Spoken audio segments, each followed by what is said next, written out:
The name Watamu Snake Farm can be a little misleading because this is no ordinary farm.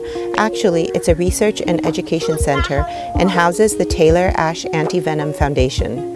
The main mission of the Watamu Snake Farm is to educate the community about snakebite prevention and treatment, as snakes are the source of the most human-wildlife conflict in Kenya. Snake bites are a persistent problem, especially in rural villages, factories, wildlife conservancies, and parks. The aim of the Taylor Ash Anti-Venom Foundation is to be part of the progress in making snake anti-venom available to those who need it. They provide snake venom for free to research facilities and labs to further the study and understanding of venom.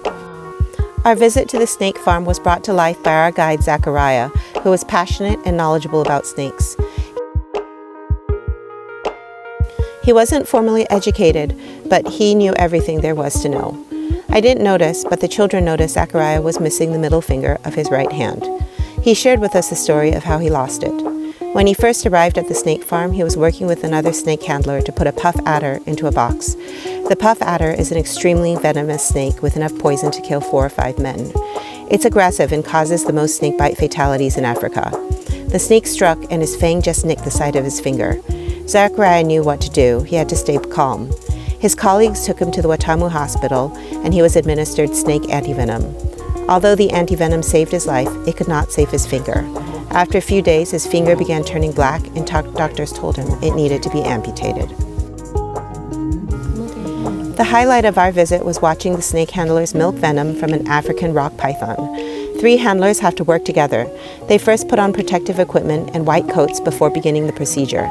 They feed the snake into a hollow tube to protect themselves because snakes can't easily slither backwards. A handler secures the head with a flat, blunt instrument and then forces the venom out from the fangs into a cup. A surprising amount of venom then drips into a small vial. Snakes never really run out of venom, but the first bite or extraction releases the most venom. Even though we were separated from the procedure by a glass window, I still felt a little nervous. I applaud the snake handlers for their courage and dedication for putting their lives at risk to do this work. After our visit to Watamu Snake Farm, we went for a treat at a gelato shop called Non Sola Gelato. Ran and Dean picked the fluorescent blue Smurf flavor. Amber ordered the passion fruit, and Ellen got the traditional chocolate. I enjoyed one of my favorites, stracciatella, while Leo ordered a coffee and Nutella cannoli. There could be no better ending to another perfect day.